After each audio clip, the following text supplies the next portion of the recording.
তো পৃথিবীর শ্রেষ্ঠ পুঁজিবাদী এবং কমিউনিস্টিক দেশের আর্মি আমার দেখা হয়ে গেছে, আর বাদ বাকি টুকিটুকি বিভিন্ন অনুষ্ঠানে এই সম্বন্ধে আমার আইডিয়া হয়েছে। তো সর্বপ্রথম আমাদের দরকার প্রতিরক্ষাকে শক্তিশালী করা।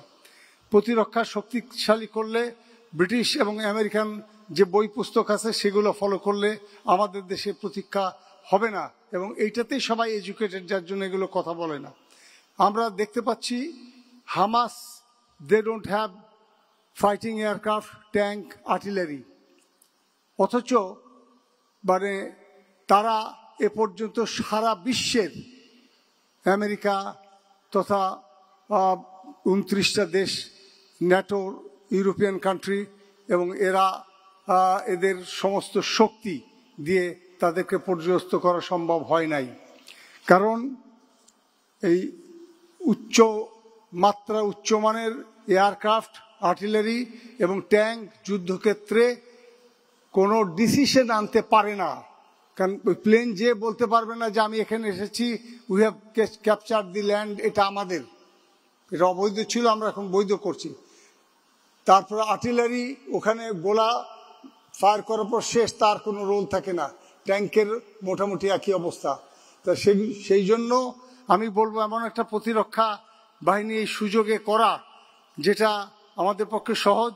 আমাদের যে বাজেট আছে সেই বাজেট থেকে আমরা যদি বিমান প্রতিরক্ষা ব্যবস্থা ক্রয় করি, অ্যান্টি ট্যাঙ্ক ব্যবস্থা ক্রয় করি, তাহলে বহুলাংশে মানে একটা ট্যাঙ্কের পয়সায় মানে অ্যান্টি ট্যাঙ্ক সারা দেশের হালকাভাবে হয়ে যাবে।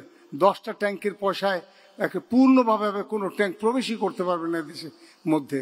আর একইভাবে এয়ারক্রাফট, আমরা যদি অ্যান্টি এয়ারক্রাফট ব্যবস্থা ক্রয় করি, একটা এয়ারক্রাফটের দাম হচ্ছে F-35-এর $900 মিলিয়ন, পুরানোটা, নতুনটা হতেছে $1 বিলিয়ন। তো $1 বিলিয়ন যদি খরচ করা যায়, সেটাতে $1 বিলিয়ন 1.25 S-400 রাশিয়ান ওইটা পাওয়া যাবে। আর 500 মনে হয় এখনো দেয় নাই বাজারে, এটা মূল্য হচ্ছে $2.5 বিলিয়ন। আমরা যদি এই টাকাটা অনেক ক্ষেত্রে এটা যদি করি, কোনো পৃথিবীর কোনো এয়ারক্রাফট এদেশের ভিতর প্রবেশ করতে পারবে না। বর্ডারে আসার আগেই সেটা অদৃশ্য হয়ে যাবে, ও আকাশেই ধ্বংস হয়ে। তো এইরকম একটা প্রতিরক্ষা বাহিনী। আর একটা মহাকৌশল পৃথিবীতে যেটা দেখা যাচ্ছে, সাধারণত মানুষ অবজার্ভ করতে পারছে না, কারণ হেদায়েত ছাড়া অবজার্ভ করা সম্ভব না। আল্লাহর হেদায়েত না পেলে সব জিনিস দেখেও বুঝতে পারবে না। সেটা হচ্ছে সম্মুখ যুদ্ধ। হামাস সম্মুখ যুদ্ধে তাদের কোনো কেউ ক্ষতি করতে পারে নাই। এক রাত্রে 7 অক্টোবরের অপারেশনে তারা 1400 লোক মানে শত্রুদের হত্যা করে 254 জনকে ধরে নিয়ে চলে এসেছে। 1 নাইট অ্যান্ড ফার্স্ট অ্যাটেম্প।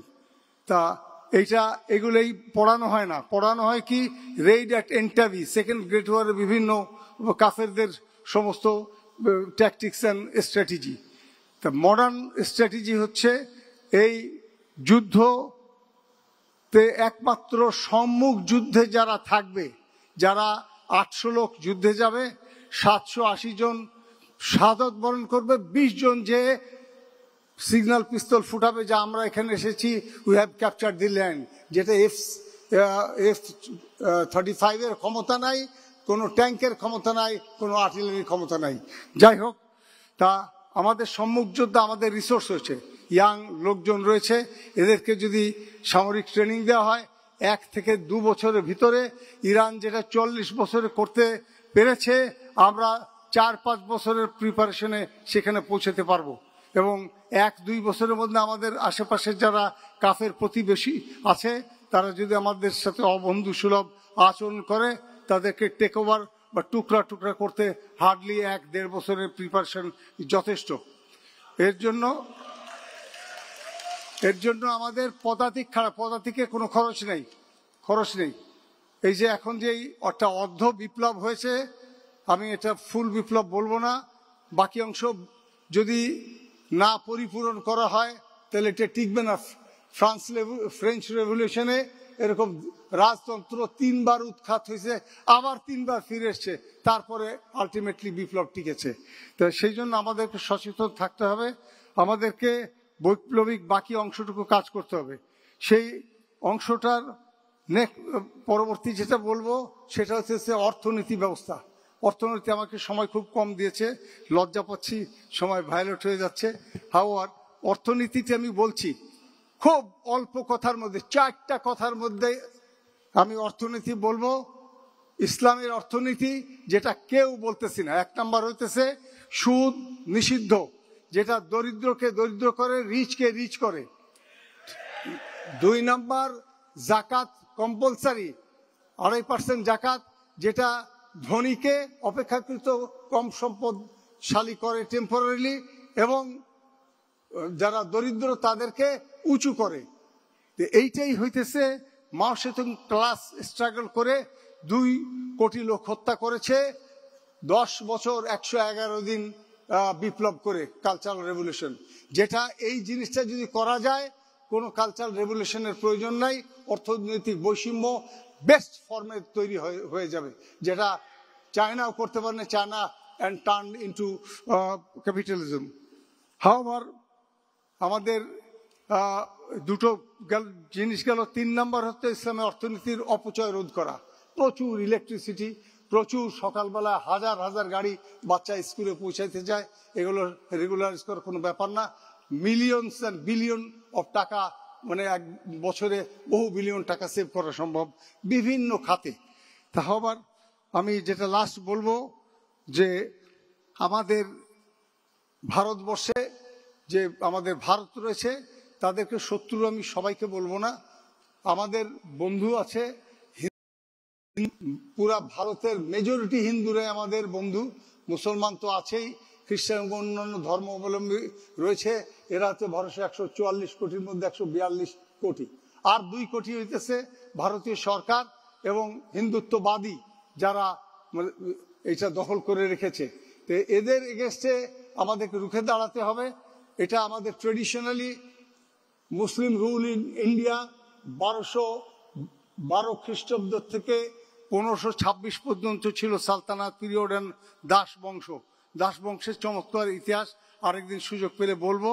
এরা ইসলামের দাস, আবার অন্যরকম ইসলামের দাসই আবার সুলতান হওয়া সম্ভব হয়। তো যাই হোক, সুলতানাত পিরিয়ডের পর গেল Mughal period part 2, Islamic rule in India part 2, যেটা 1526 থেকে 1857 সিপাহী বিপ্লবের দিন পর্যন্ত জারি ছিল।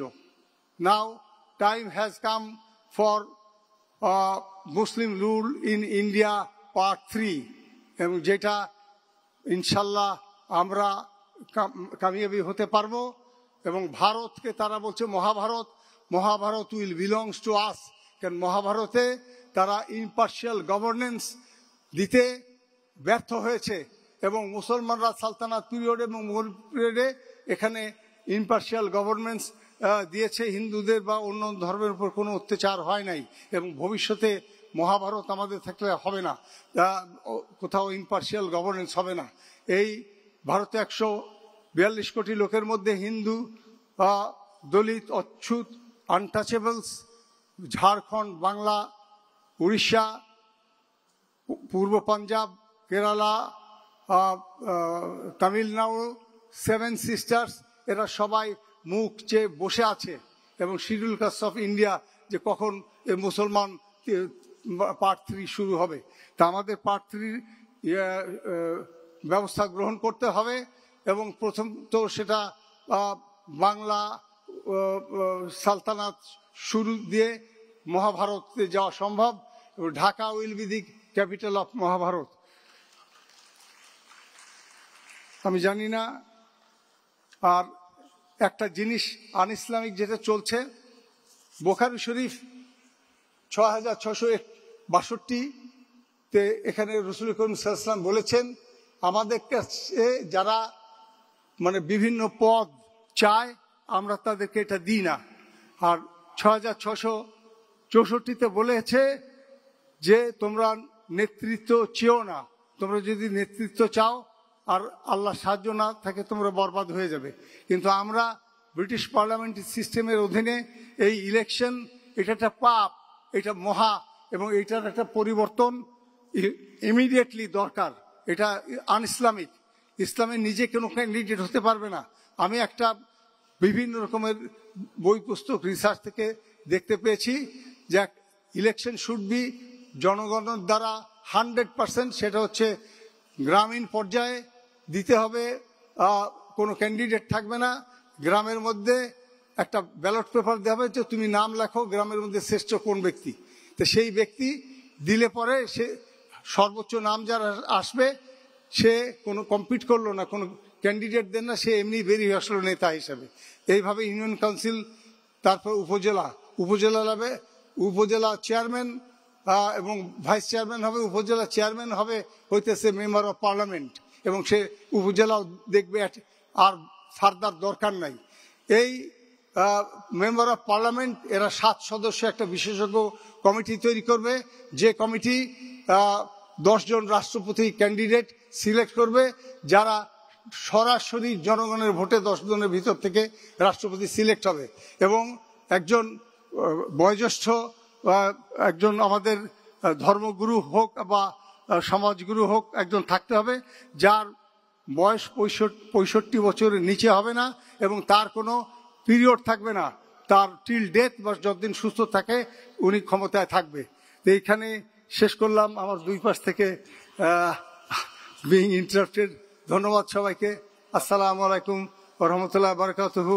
পাল তুলে দাও, ঝান্ডা ওড়াও, জিন্দাবাদ।